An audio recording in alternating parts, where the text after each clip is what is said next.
Здравствуйте! Вы смотрите «Актуальное интервью» в студии Валерия Наумова. 8 февраля отмечается Международный день безопасного интернета. Праздник был учрежден в 2004 году в рамках программы Еврокомиссии «Безопасный интернет». Цель дня – пропаганда более безопасного и более ответственного использования онлайн-технологий, особенно среди детей и молодежи во всем мире. Обычные пользователи должны знать основы безопасности поведения в сети. С нами на связи старший оперуполномоченный отделения по раскрытию хищений, совершенных с использованием средств связи и интернет-ресурсов уголовного розыска МВД России Якутская, майор полиции Айсен Куличенко. Айсен Александрович, здравствуйте. Доброе утро. Здравствуйте. Скажите, пожалуйста, какие на сегодня самые распространенные виды киберпреступности фиксируются в Якутске? В настоящее время самые наиболее распространенные виды – это, как всегда, звонки от сотрудников банка, сотрудников безопасности, звонки от сотрудников правоохранительных органов, которые убеждают граждан о том, что на них оформляются кредиты третьими лицами, при этом убеждают их брать кредиты на большие суммы, отправлять на безопасные счета. И также в последнее время распространено мошенничество в виде вложений в инвестиции.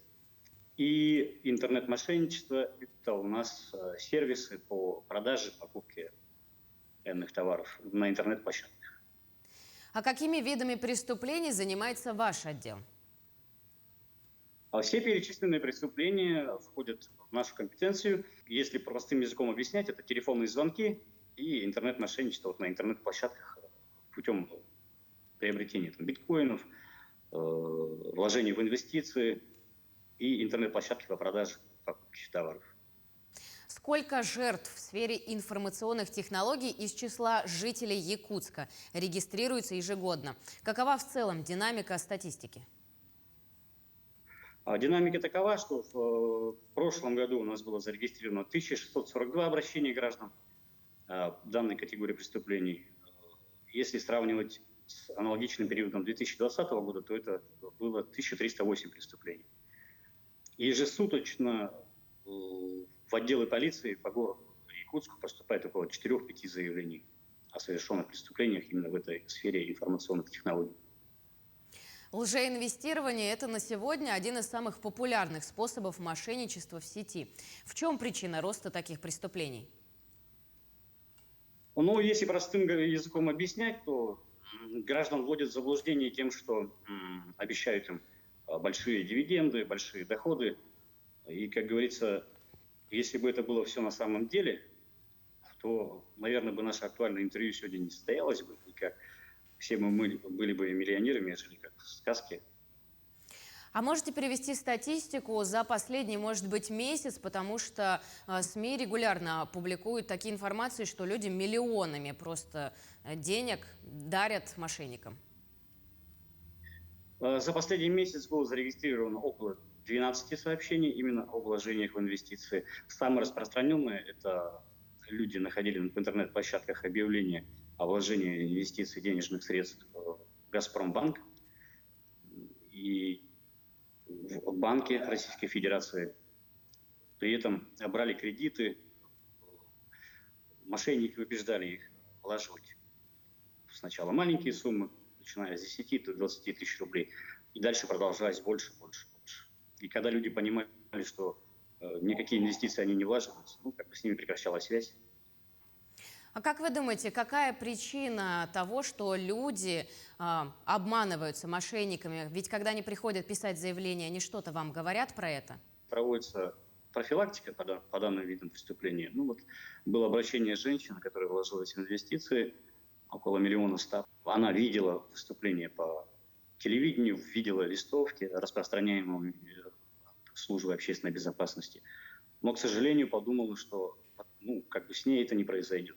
Например, если брать инвестиционные вложения, мы не все грамотны в инвестициях.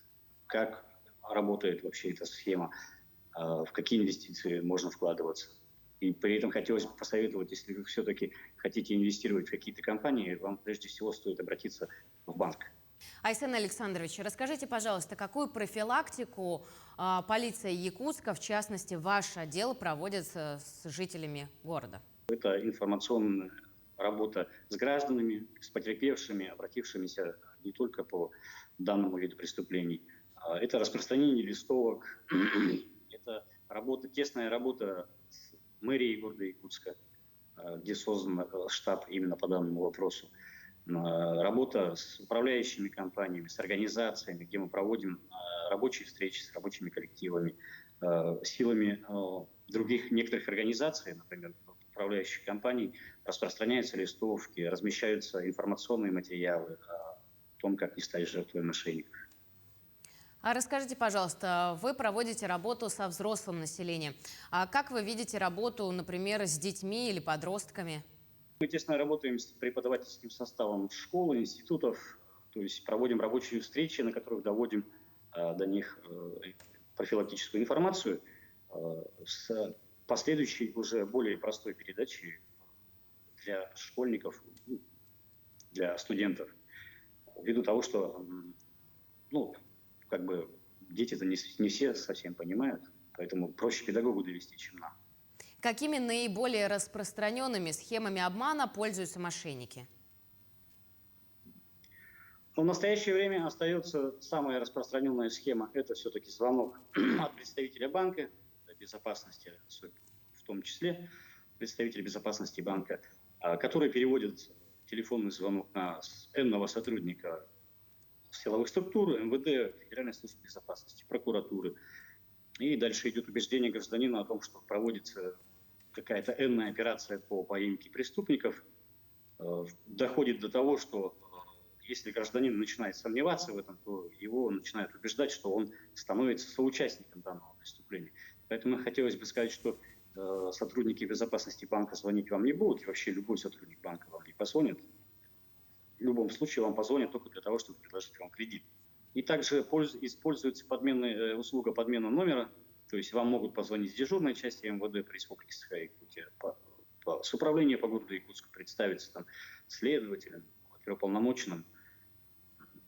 То есть отработанная схема, чтобы ввести в заблуждение, усыпить бдительность гражданина. Но я думаю, перед тем, как проводить какие-то действия, лучше убедиться, позвонить в банк, прежде чем идти брать кредит и влаживать свои деньги на какие-то непонятные счета. А расскажите, пожалуйста, кто больше подвержен вот этим вот мошенникам? Может быть, это мужчины, женщины, пожилые люди или молодые? В настоящее время нет разделения на то, что кто-то в категории там, по половому признаку или по возрасту. Все абсолютно подвержены данному виду преступления. Никто не застрахован. Это могут быть может быть женщина, может быть мужчина. То есть данная схема отработана настолько, что студенты вкладывают свои кровные деньги, накопленные там в инвестиции, в еще какие-то интернет-площадки, где-то в биткоины. Пожилые люди в основном это боязнь на то, что третье лицо оформило на них кредит, они берут кредиты и влаживают на безопасный счет. А расскажите, пожалуйста, что должно человека насторожить в первую очередь при виде рекламы в интернете, например, брокерской компании или при звонке на сотовый телефон? При звонке на сотовый телефон хотелось бы сказать, повториться даже, что сотрудники безопасности банка или сотрудники банка не будут вам звонить и говорить, что на вашем счете происходят какие-то действия или на вас оформляется кредит. В данном случае проще положить трубку и прервать разговор, ввиду того, что сотрудники банка вам звонить не будут. А если брать инвестиционные рекламу в интернете, брокерских компаний, то принцип такой, что там рассказывают о том, что в течение месяца вы можете стать чуть ли не миллионером. Я думаю, что это уже должно настораживать граждан, потому что вся Россия сейчас была бы миллионерами, жили бы как в сказке, еще раз скажу. И также хотелось бы убедительно попросить граждан при проведении каких-то сделок по покупке, продаже на интернет-площадках все-таки ознакомиться с правилами безопасной сделки и не переходить на сторонние интернет-площадки, как общение через WhatsApp, общение через Telegram, Viber. То есть продолжать разговор и заключать сделку только на данной интернет-площадке, предоставляющей услугу. Давайте вернемся к тому, что большой процент обманутых все-таки это пользователи интернет-площадок по продаже и покупке товаров и услуг. Вообще сейчас мы живем во время развития информационных технологий. Интернет — это, можно сказать, уже наш второй паспорт, потому что все мы живем в сети.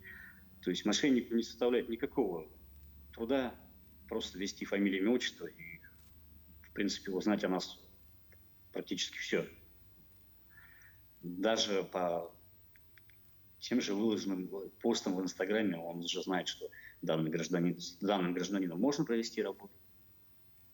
То есть видит, человек достаточно обеспеченный, можно ему позвонить. Или предложить ему какую-то сделку в интернет-площадке по каким-то вложениям или, допустим, по покупке-продаже. Да?